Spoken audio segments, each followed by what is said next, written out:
Hello, and welcome. We've got Justin on the mic. Hello, Justin. Hey Adam, how's it Ha going? I'm very good, mate. I'm very good. We've got the creator of Kiwi Birds himself, and getting to showcase like the power of the deck that seems to work primarily only for us two in the community. It's very confusing.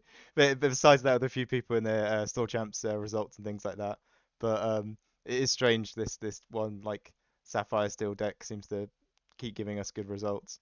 But you did really well here, like 8-1-1 in the end. Don't want to spoil it for anyone, but of course, you're on the call because you won the won the 10K. I mean, it's everywhere. Like, yeah.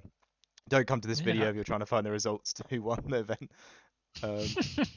Um, but yeah, like we're just gonna have the game running in the background. We're gonna talk about like the run, talk about the day, talk about like the choices you made with the list. But yeah, like getting that score, like what did you end up playing against, and like what kind of made you go for those choices with like the 9-1 drops and everything. Yeah. All right. So that's a good spot to start. So the 9-1 drops, I was actually on 10-1 drops the day before. And one of our buddies, Tack for Two, Dave, one of the two Scrooges, if you will, he picked up the list on Friday and started playing the 60 card list that I was thinking about. It was a little bit different at the time, and it Hmm. had 10 drops, and it had the three fire the cannons. But he didn't like the Mulan, and he swapped out Mulan for Happy, I believe.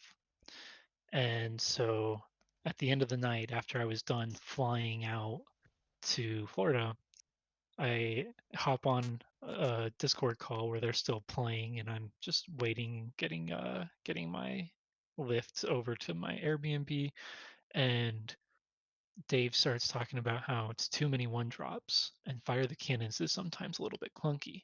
And so I'm thinking about it, and I'm like, well, Fire the Cannons is really important this weekend, I think, because the meta game that I was anticipating was Green Steel and Amber Steel.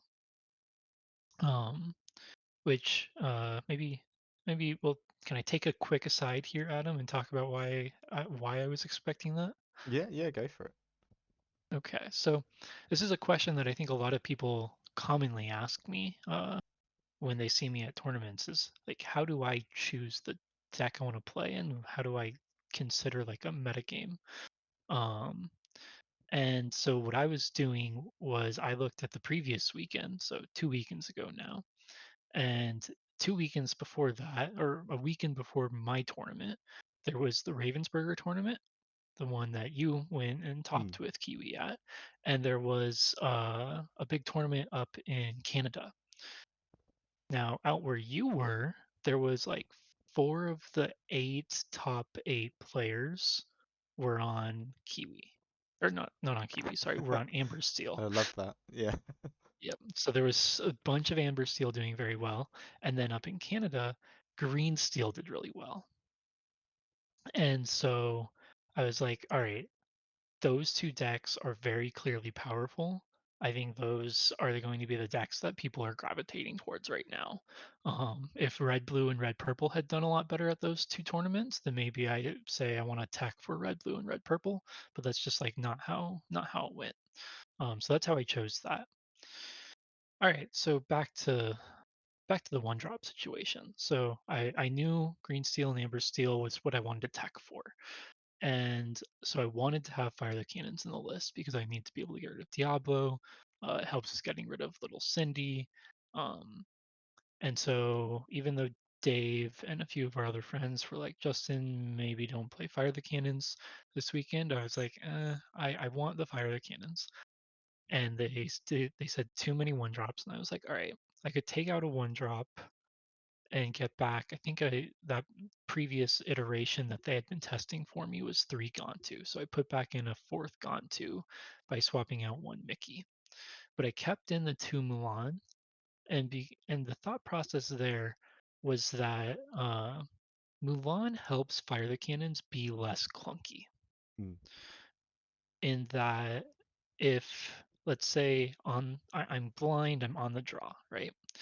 And I look at my opening hand before I alter, and I've got to move on and I've got to fire the cannons in my hand. If I have those two cards, I can keep both of them with the idea in mind that either Mulan's going to be my one drop if I don't need to fire the cannons, and I can just send the fire the cannons to the discard pile with Mulan, or alternatively, I need the fire the cannons, which means I can just ink the Mulan and play the fire the cannons.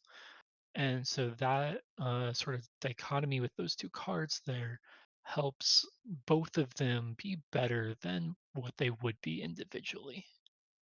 Hmm. Yeah, and as you're talking about Mulan, like on the screen right now, we're watching your opponent played Daisy turn one, and you play Mulan on two. Mulan Yeah. as your one drop, sorry. Which of course most people would think that's not great. That wasn't great, but we also get to see in your hand that you were able to clean it up a little bit, and you had Hmm. like a bunch of Alices in hand, and you're able to get one of the Alices out. And yeah, I think the Mulan did get removed by Let the Storm very quickly on, but I've been enjoying the card. It was a card that I put in when we were trying Bell out in the list, and it's just always been quite useful.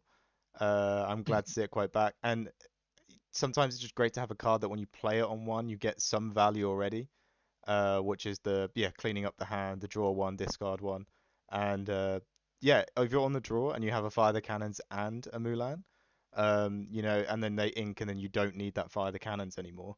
That's like the best way to get rid of it, because one of the reasons Hmm. why if you see a lot of the lists that I've been posting, they have Mulan, sorry, they had Baboom in it. It was because we'd get into a lot of matchups where you just didn't need it. It was mainly the Ruby Sapphire matchups, wasn't it? And it was like, well, I need to turn this into ink then. Hmm. But yeah, keeping it so you can discard it, I think that's just like a great different version of it. And the Mickey as well is back, and I think that's so powerful into Amber Steel, and into quite a lot of decks, even some of the Amethyst decks where you can pop the one drops and not be afraid to lose it, like into a Chernobog. Yeah. Yeah, Yeah, for sure. yeah. I know there's so much I quite like, but I think you did think quite heavy into it. And watching this game though, for your opponent, seems like they know the matchup. I don't know if they know the matchup, but they know the cards to put on the board. Yeah. Actually, so speaking of this game, do you want to rewind to like a turn ago for me? Probably 30 seconds if we can. Ooh. I don't know how easy that is in this. We'll see. We're doing this all on the fly. Okay. Uh, All right, because there's a decision right here. is Yeah. this when you Okay. put the damage on the? Yeah. Yeah. So there's a decision right here that I think people would get very confused about. I'm like, this is the guy that won. How did he win? So this is a great spot to talk about, and I'll describe it just in case someone's not actually watching, right? So we've got staring across from us, my opponent went first. They've got Daisy Duck, Troubadour, Lawrence, all exerted. They're at 9 lore already. They also have a Mr. Smee. And then I had to start the turn a Pete and a Calhoun. The and then I have a strength in hand, and I have the ability to play two more characters, sing the strength, get rid of the Lawrence. The question is here, what do I actually do? Because this is a tough spot, right? Like this is almost always a loss for Kiwi, Mm, looking at the board state that I was in. Like I knew I was 95% to lose this game. So when I was thinking through how I was going to take that turn, I was like, okay, I lose if he has a Rapunzel. There's no getting yeah. around that. And so I took a line where I play out the two characters, sing the strength with the Pete to get rid of the Lawrence. Because I don't want him to like easily kill my stuff for free and then get like I mean if he gets Rapunzel value it doesn't matter anyways, right? But like Lawrence trades into something, eats it, and then lives. Like I wanted to get rid of that possibility. Then I put the 3 damage onto the Daisy. And I could have not. I could have forced him to at least challenge into me. He loses 2 lore to do that. That 2 lore really doesn't matter here. Mm, I'm so far behind, and so the thought process that I took was if he has a Rapunzel, I lose this game anyways. So I chose to challenge the Daisy with the Calhoun, put 3 damage there, and maybe be able to kill it the next turn with just like the dock afterwards was the hope. That way I could double challenge something else with I could use like the Calhoun or the P or the Smee to start challenging other things rather than the Daisy. Now obviously he had the Rapunzel, but like I said, if he had the Rapunzel there, he was getting Rapunzel value and I was losing that game no matter what Mm. happened. So that was just one of those interesting play moments where I think like as the Kiwi player, it's sometimes yeah it doesn't work out for you, right? Sometimes they just have the Rapunzel, but if he doesn't have the Rapunzel there, that's a play that can sort of get back some percentage points and like maybe get you back into a winning state. Yeah, no, it probably one of the most interesting points to make. And if anyone's like having their dinner or driving to work, as I know a lot of people do when they watch Lorcana content, on the board like then he had the ability to run it into the peat, didn't he? So Hmm. it didn't matter that 3 damage was gonna be put onto a Daisy for a Rapunzel heal no matter what. And yeah, Right. when we took the list to because we played the exact list, you ran at a store champs. We went 4-0 against Chernodogs. Felt bad because it was the same person we played twice and won the 4 games versus. And Oh yeah, it's yeah. those things where you have to look at the board and go, okay, if they want to get Rapunzel value, like run a Daisy, Nala, or whatever it is, they've got even a Rapunzel itself, because sometimes they'll Hmm. hard play a Rapunzel so they can run it in heal. They're gonna be getting it, and there's nothing I can really do about that. So Yeah. you're not really making the decision for them because the decision in general was already made, isn't it? That if they have Rapunzel in hand, they get the value Yeah. from it. So yeah, no, and you kind of have to take those risks, don't you? Because as you say, if you don't do that, you're going to lose anyway if they have a Rapunzel in hand. Or well, you're not going to Right. lose. I don't know the outcome of this game yet. But you know, you're already in a very bad spot if they're able to get the Rapunzel value. And there's a lot of cards in the deck though. I think that other decks don't run. I think the John Silver card is such a powerhouse for that. That was a card Hmm. that I was utilizing a lot because, yep, you would do the trade, you'd set it up. I had turns when I could shift the Robin Hood. I had a white Robin Hood 1-drop, but instead I opt to play like John Silver on their Daisy, remove everything else, and then the next Right. turn get the Robin Hood on the board. Just to even stalling them one turn sometimes, especially against these aggressive decks, is such a good thing. Right. Yeah. It's definitely helpful. Hmm. There was another point I wanted to make about our previous conversation. Oh, fire the cannons. You know what's really interesting about the set right now? Because if you look at our list that we played this weekend, Mm, and then you look at the like Kiwi stock list that we had at the end of set six, they are very similar, right? But like you were saying before, we had Baboom in the list back in set six. mm, And the big difference there is actually that Faversham is gone, right? So red blue is one, not as prevalent, and two, you can actually grind out red blue a little bit. Like they will run out of cards at some point. mm, Um, and so having fire the cannons in the deck is a little bit less detrimental mm. uh, versus back in set six, where you could not play a card in the deck if it was an uninkable tech card and it wasn't specifically for the red blue matchup. Yeah. It's not just for like Kiwi, like so many lists. Even this Amber Steel player that we're watching on the screen has a Troubadour on the deck, and you could replace that Hmm. with the 2-cost Ursula, and that was just a card you couldn't really afford to run if Ruby Sapphire was as strong as it was because you couldn't have this one questing 2-drop that they're just going to ignore and then sweep up with Sisu. You know, Yeah. every your 2-drops had to be aggressive, they had to be questing. So they went for the Lilos and they went for the Smees. Like Smee still sticks around. That's like every amazing steel player card. But Hmm. yeah, it was decent. The player as well on the Chernodogs list was even funny because they were an Amethyst Steel player before that, and they said they hated the ban because they had a dock Amethyst Steel deck, and they usually are winning against Ruby Sapphire quite efficiently. And then, and now they basically didn't have a matchup they could farm anymore. Yeah. And I was like, wow, yeah, like the whole of like Lorcana kind of switches up because of how much we had to dedicate to this one matchup. Right. Yeah, it's and like we were opting to run things like Twin Fire. That was in my EU Continentals deck, and Yep. I still see that pop up in some people's Kiwi list. I don't think that's a bad card. And I think because a green purple at the time was like the deck, we were all going mad for Go Go Tamagoa, weren't we? Saying that card's Hmm. broken. So yeah, so a lot of like the opens that you would get from your opponent would be a Merfolk into a Banzai. So being able to play Twin Fire, you were going to discard anyway from the Merfolk, so it didn't matter. Right. You could stop that line quite efficiently. But yeah, deck building in general can just change quite a bit now because we're not having to like give to the Overlord of Ruby Sapphire. Right. Exactly. So it opened up a lot of extra space there.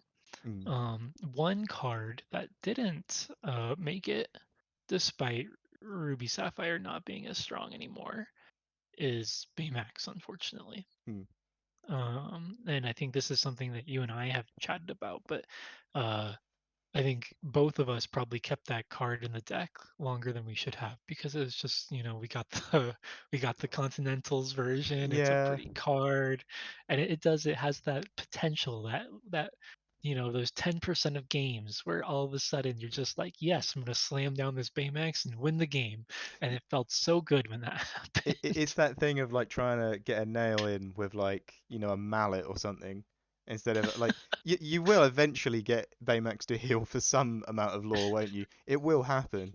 But yeah, and I, Yeah. I, I think I said it I covered the list and did a little deck profile on it and said it became sort of this like icon of the deck as well as the Alice, in my opinion. Like the Alice and the Cogsworths were so important, but like Baymax was also this iconic thing in the deck, and also Uh-huh. it bumped up the Sapphire numbers, which were very much lacking in this Sapphire Steel deck. I think you're down to about 12 with the Yeah. Alice Cogsworth, and that's fine. Like I think even with myself as well, like Wendy Darling which I ran in Mhm. Germany, I was like, I'm just trying to buff up the numbers at the Sapphire. But also they aren't terrible cards. Like they still worked. I felt I did have a few games with Baymax though where it was the card I drew off the top and thought if this was just any other 5 drop that we'd been demoing, even like Tragic Beast, I'd have just been Uh-huh. very much happier with it. Right. Yeah, that's really what it came down to. And so when I was prepping for this weekend, I was like, uh, well, one thing that I've been doing while I was prepping for this weekend was I was testing out a like Sail the Azurite Sea and Jafar Kiwi build. And that build is a ton of fun, don't get me wrong. It's Mm. also just like not as competitive as I want it to be, right? And so I sort of stripped back down the deck to the point where it was like, okay, what are the actual relevant cards that I need for the matchup? Or for the deck, and then from there I was putting back in things, and I got to the point where I had 58 cards left, and at first I was like, all right, two Ling, because you know how I love Ling. Yes. Yeah. I And assumed when you run your list, I assumed it had Ling in it. Um, because I know how much you enjoy the card. And I was like, is he yeah, brought is the Ling list just is Ling one a 10k? because Ling just went, oh man, Mm, I wish. But the memes that came out of this weekend, from me instead replacing that Ling with Chien-Po have also been quite good. So yeah, after I realized that, like, I played so I got to the airport unintentionally uh earlier than I expected, and so I had a little airport training arc playing the nice. game, just testing the game out, testing the deck and everything. And so I'm running through hands and I'm like, yeah, okay, this Ling is just never doing anything for me. Mm, And so I'm looking and I'm like, what if I, and this is now this is fast forward Saturday morning. I'm like, everyone always says don't modify your deck the mm. last like hour before you're starting a tournament. But I got enough reps. I sort of know what cards were viable for those last two slots. So it's like, what do I want to do with this? Um, my options were put John Silver to 4 and Mickey to 4, or put into Chien-Po or put into Sad Beast. And I'm never super happy about playing Sad Beast. Um, in Kiwi, at Mm. least. I'm really not all that happy about playing it in ramp either, but Medusa's kind of gone down, so it's a little bit better right now. But I'm not really happy about playing it in Kiwi because it just doesn't fit what the deck wants to do entirely. Like I want No. to turn sideways, and side piece is just like I want to not turn sideways. You're adding more 5 drops that don't want to turn sideways, and with Uh-huh. Cogsworth being one that doesn't initially really want to turn sideways. Right. Um, so adding and like I mean, Chien-Po comes in sideways, so like, uh, Exactly. He does exactly what I want to do. I'm completely the same. It's this thing where you play, and to get the card draw, you like maybe 40% of the time you won't even get it because even they might play an Elsa and exert it and hit it. Right. They might, as you say, Zeus, Medusa. It's probably not going to stick, and Right. even if it does stick, you can't even cash in on the 2 lore chip that it has on it because you Right. probably want the card draw. Um, but there's also the interesting point on the screen right now. So you played the Captain Hook out just before they played this whole new world. Their hand was Amber Steel player's hand's bad when they're shaking their head. It's full of uninkable songs, and it was a couple whole new worlds and couple at the storms. Um, but like just the utility of John Silver, he let you keep Smee on board for one more turn, and he gets another Yep. quest in. So now Smee I think quested for about 6 lore at this point, Yeah. which from your 2 drop for you pay 2 ink and you've got 6 lore. You also warded it, so the only answer they could have had for that Smee would be to run in the aerial at that point. Right. That's just such an, and then of course he can sing your Strength of the Raging Fire. He is a 3/3 on the board, so if you got that Cogsworth down, which you were aiming to do, you had a Cogsworth in hand before the whole new world, like he could have traded Mhm. up, like even with an opponent's Pete or their Smee or whatever. And I just love the card. I think I talk about that card a lot, and I think that for me has become more of an iconic card for the Kiwi list than not than Alice, but but like Baymax or something like that. Yeah, yeah. John Silver has been one of those cards that surprised me how good it was for this deck in Mm, particular. And then yeah, the Chien-Po. So the Chien-Po got put in, and the Chien-Po is always a card that we've talked about how it's like it comes out of my lists almost always when I'm just testing. mm, Like if I want to play some games with some friends, Chien-Po almost always just comes out of the list. And then as soon as I get ready to go to a tournament, like this last weekend, I go, I'm there, I got 58 cards. I'm like, what do I do? Oh, Chien-Po's not in the list yet. yeah. Slot into Chien-Po. He's always been Um, that very in our testing. He's been very safe choice to pick, hasn't he? He does what the deck wants you to do. He's a really big body you can play on 5 as well. Like he's going to trade up nicely. And I think yeah, uh-huh. I think at this point though he's here to stay because um, if you don't get a bodyguard down on 4 with the Pluto, you now have a chance to Mhm. cash in on a bigger bodyguard on 5. Yeah. And that's just gonna and that warded up like you warded up that turn. There was no way they were getting through to that Alice. That Alice is gonna keep questing for lore. It's just yeah, I think it really fits the deck. Yeah. So Um, he does everything we wanted to do. There was one match in my semifinals game. My poor opponent, misplayed. He had a long day. I hope the internet wasn't too hard on him. We all had a very long day at this point in time. We had been playing, for 10 or 11 hours or something like that. Um, and I had a Chien-Po on the board. Alice had given him ward, and I had a Cogsworth on the board. And my opponent on green steel slams in a Pluto. It's not out of Cove and thinks that it's going to deal 5, and then doesn't like, so I place the damage on the Chien-Po, right? I place 4 damage on the Chien-Po, mm, and my opponent, like, you can sort of see that my opponent, like, didn't register that it was only 4 damage that I put there, because then he goes and he takes his Ursula 3 and also slams that into my Chien-Po. And Oh so I no. tick it up to 5, and he gets so confused. And, like, he was a very good player, very nice guy. I've known many, many very good players Mm. that just have screwed up Cogsworth math, right? Like, and no harm, no foul on them. Um, but like that's sort of the power of Chien-Po and Cogsworth and Alice all teaming up together. And yeah, Mm. like if you manage to get all three of those cards down, you probably win the game.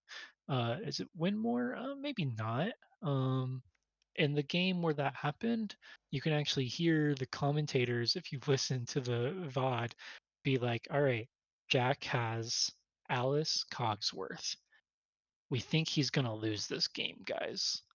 And then the next turn, I slam down the Chien-Po, quest for 4, go to 10, give the ward to Chien-Po, and there's no way for him to come back at that Mm. point. I mean, he could have played that turn better than he did, and he might have been able to like draw out the game, but not really, because then the next turn I played another Cogsworth and he just lost from that point on. Mm. So like even if he plays out that the turn that he goofed up better, the game was done for in many Yeah. ways. It's kind of what we want to do with the deck. We want to create that board state where everything's got ward, everything's got a bit of resist, and behind Hmm. that always two big questers because I mean Alice quest for two, Cogs quest for two, you get an extra lore pip as well. So like if the Yeah. Chien-Po is dry, you get even more questing. And like yeah, I've had that. It's not like you're like cheating wins off people, but when they do their Cogsworth maths, they're like, um, I've had it a lot with Pluto, where they're working things out and then they'll run a one drop in, like a one drop Diablo or something, because they think it will pop Uh-huh. it, and you just don't move any dice or whatever, and they put it in the discard and go, ah, okay, I've just figured out what I've done there. Yeah, and you're like, Yep. I'm sorry, but this is a fairly high stakes event. I'm not gonna, yeah, Right, this isn't a exactly. local league. Um, Right. yeah, Like no, when I'm practicing with people, I'll gladly, let them take back if they screw up Cogsworth math or if they mm, try and play an action when everything is warded, I'll let them take that back. But, once I get to a 10K and I mean, if I'm at 10K, it doesn't matter if I'm in top cut yet or not. I'm not letting someone take back a perfectly legal play. mm, Um, but yeah, so it is one of those things where I will admit, like the deck's not doing anything overly like mean to your opponent, right? I'm not discarding you. I'm not sitting here removing everything you play, but it is likely a frustrating play experience sometimes because there is a lot to keep track of mm, against the Kiwi deck once it gets going, right? Especially because Ravensburger has this idea that um they don't want like tokens symbolizing things on the board, right? So it's not like I can put like, oh yes, I have Cogsworth out. Let me put out a bunch of resist tokens on the board. No, I'm not actually supposed to do that according to their rules. mm, I'm not technically supposed to put something on a character saying that it has ward until the start of my next turn, right? So just like little things like that, um, where it's like if we were allowed to do these things, it would help probably both players, quite frankly. mm, It would help us as the Kiwi player remember what's happening, and it would help our opponent remember like what the state of the board is. But mm, because it's not, you and I, for example, were the ones with the experience playing Kiwi.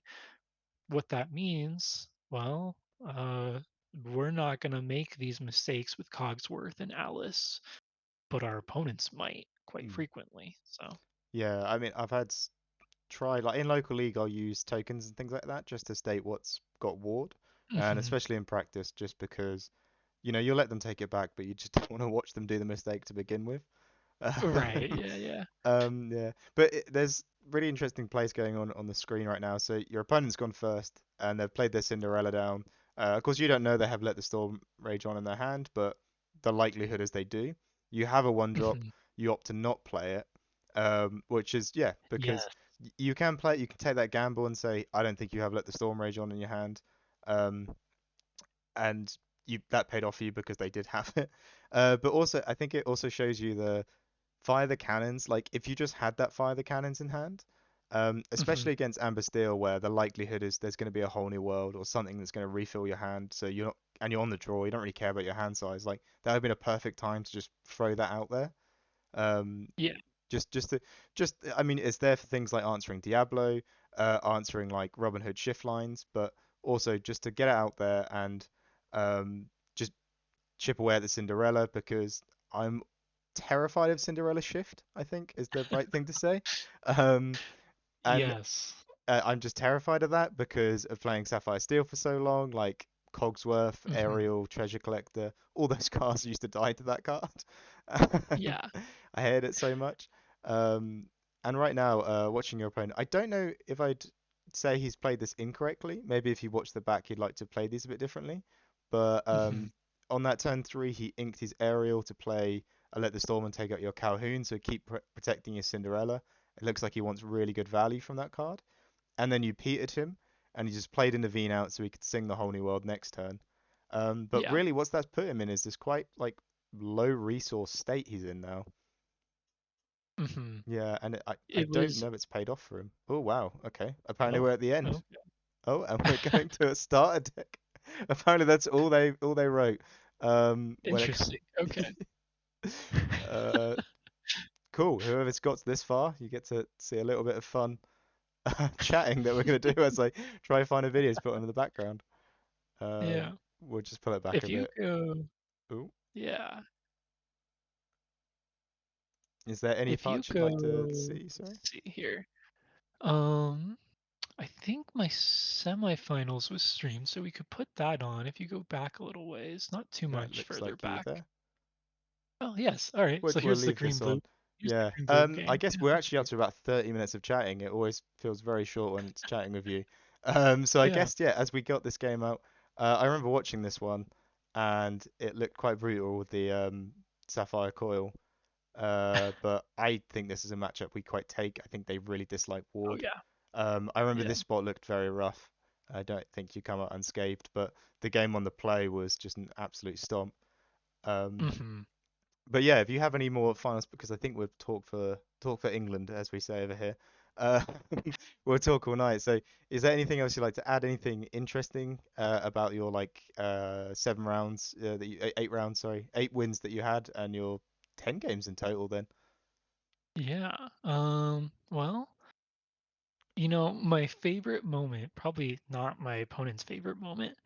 So I had one match against a red blue items deck, and this was in round 4, I believe.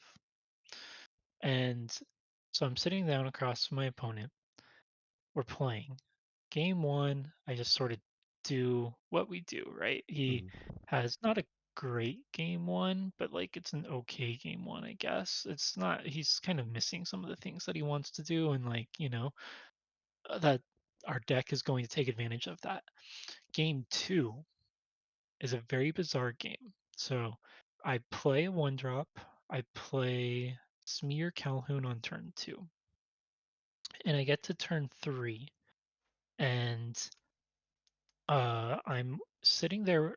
In my hand at this point in time is a Sticky Mickey, a Pluto, and 3 Gantu. oh no, I remember you messaging the chat and saying I just triple gone to. I think. Yeah. Yeah. And so I think a lot of players might look at this hand and say, I can't skip a turn against a red blue deck. Um, for me, I looked at this and I was like, my game plan here, like me playing a Sticky Mickey on turn 3 is not what I want to be doing. Mm, So I ink the Sticky Mickey and I'm able to curve out Pluto, Gontu, Gontu, Gontu. And I win off the back of that. nice. Um, And that's and what you get with the reps on this deck as well. Yeah. Exactly. Like it's one of those plays where very easily I could have inked a Gontu there. played a Mickey and then only gotten to play two of the Gontus, and that would have lost me the game. Mm. Um, because the Mickey just wouldn't have gotten me enough lore It in that matchup comparison. versus the Ruby Sapphire sort of item decks is so Hmm. insane, like how it's changed from the last set. Because in Germany we played someone, he ended up getting top 16 with his Ruby Sapphire item list, so very good player. Yeah. But yeah, it was like it was a 2-0 win for me, and I just think the aggro playstyle that I could sort of do with the deck wasn't what he expected, and it was like play a workshop on his 4 ink turn, and I just double manned him because I was like, Uh-huh. I play a mana on my turn, play another mana, By and another manner. yeah, and Yep. you just think, well, I'm pretty sure you can deal with these at some point. But after you've drawn like, off your play popsicle, draw popsicle pass, I'm pretty sure you'll get round to removing them, but you already won by Yeah, that point. Um, exactly. so yeah, like it's very interesting, and I think the deck has such a really good matchup spread. But the question I get asked the most, actually, I think the question I'd like to end it on, Okay. because there's loads of fun different little interactions, and the more I play this deck, the more I learn about it. Hmm. As well as like everyone was saying, Chien-Po were quite rough, and I over the weekend had a fairly good run against that deck. Like, so anyone watching, like, just more practice and watch these games back on SSG's channel. They were very um, they very much politely said I could take one of these videos so we could talk over it. But the question I get asked the most is like, what are the new changes? What are the additions to Kiwi? I think most people are just looking for set 7 cards that they can put in there. But is there Hmm. anything that you feel on the horizon? It doesn't have to be set 7, of course. We see like Peter Pan Shadow Finders really quite popular in the meta right now, but that's nothing to do with a set 7 card. That's just, Right. Diablo answers, and actually it's to do with Viego. But yeah, is there any cards like that you feel like testing? Um, yes. I still want to test the 3-drop Jafar. Mm, The 3/2 that quests for 2 and gives Challenger +2 when you play it. I still think that card could be worth playing. Um, what we take out to fit that card in, I'm not entirely sure. Uh, I'm trying to remember if there was anything else that I felt like sort of stood out to me. mm. Um, That free there's drop nothing. Jafar definitely is one that I really wanted to test, but I'm such a shy uh, person for testing that I'm like, I look at the list, I'm like, I'm not taking out the John Silvers. Pete's never going, and it's like, well, Alice can't go, and then I'm just not testing Jafar. But Right. Yeah. I had a lot of like Diggy Hole players say they did it to answer things like Space Pirate Pete, Robin Hoods, Mhm. because you could buff a Calhoun or whatever, and then take them out of one swing. So Yeah. yeah, I don't know if that card goes in the realm of a tech card if you're fearing these 6 health or 5 and 1 resist type cards. Um, Hmm. but yeah, I think that's one really to look at. Yeah. And then the other one would be I do want to take another look at the 2-drop Ana. I think Mm, either that card uh I would say Calhoun was not useless to me this weekend, but Calhoun is definitely not as good um now as it was in set 7. mm, Or in set 6, sorry. In set 6, like, sort of, it was newer, people didn't play around it quite correctly, things like that. And now, like, people have seen Calhoun in the meta. They're not questing 1-drop Diablo into Calhoun anymore, thinking, "Oh, I get a card, it's okay." No, no, no. They understand now that, like, them getting a card at the cost of giving me 2 lore is, like, not a good idea. mm. Um, Yeah. so I, yeah. I feel that, I mean, Dave, the gentleman that you've mentioned a couple of times, Attack Mhm. for Two, is very much not a fan of Calhoun. I've heard him verbally laugh at the card, and Yeah. yeah, if there was another 2 drop that was on the power level of Smee, I think we Mhm. definitely go for it. Maybe we see that in set 8, and Right. I think I love Anna. I think Anna was good for that time in the set 7 before the ban happened. But now Uh-huh. I'm seeing a lot of Amethyst, and of course we both know that you Yeah, want that's our much worse. Yeah, we want all of our characters to kind of have this snapback, so when it turns sideways, it's gonna be putting enough damage back that it's probably gonna remove that character.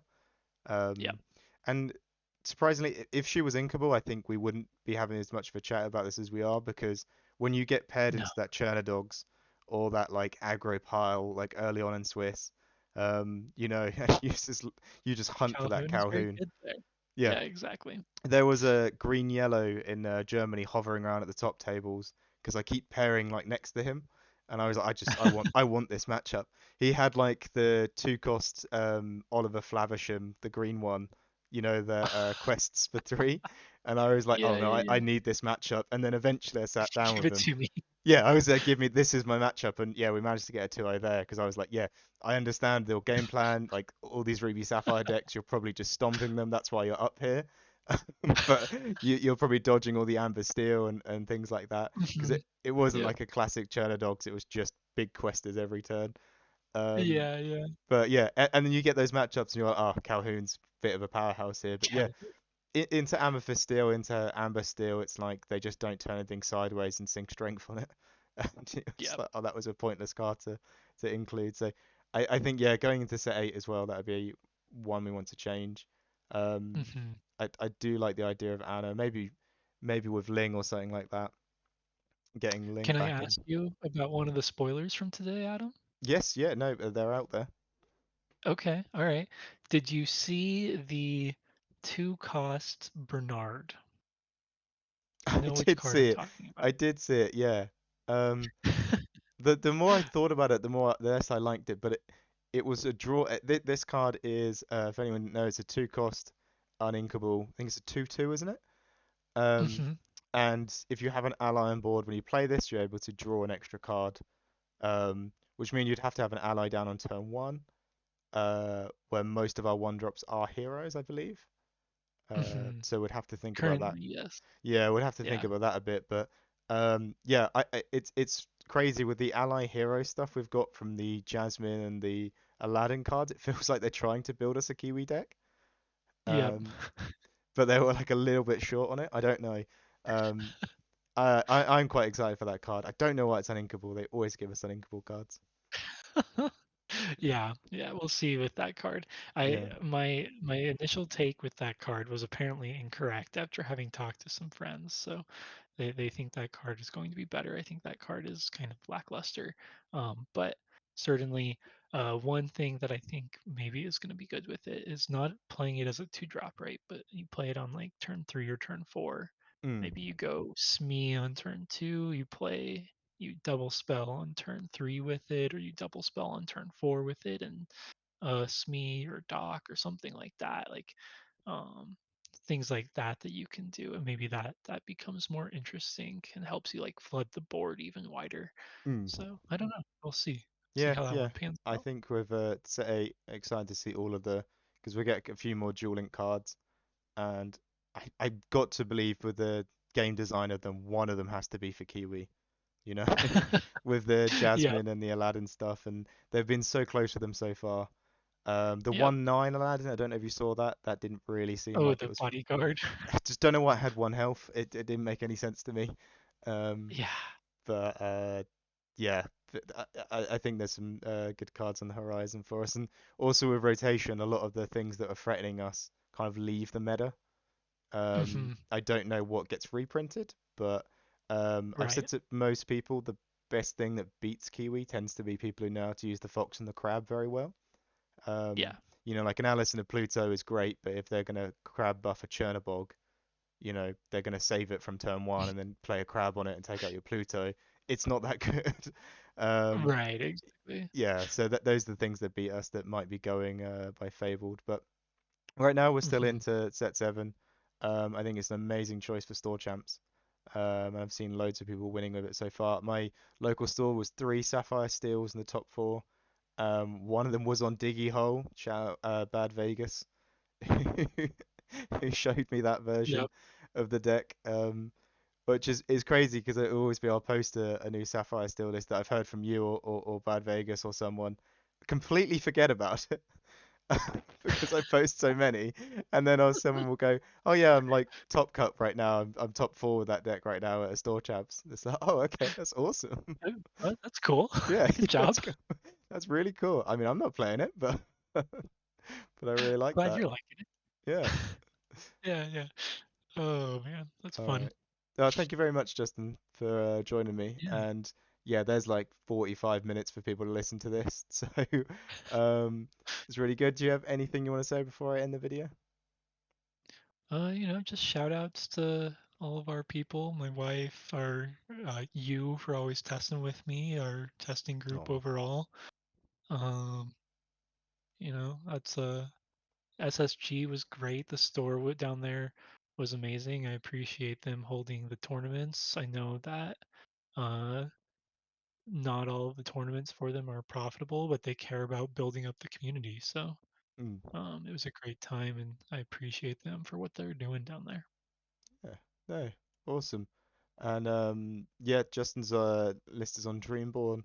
I don't know how public you make your lists, but like always one of the best deck builders to follow. I'm pretty sure if you're one of the people who want to play Sapphire Steel Ramp in set 8, he will be the one to crack it or to tell you it's not viable. So, so we'll definitely be checking in again with him during set 8. But yeah, I hope people enjoyed this video. Always fun to catch up with Justin. So say bye.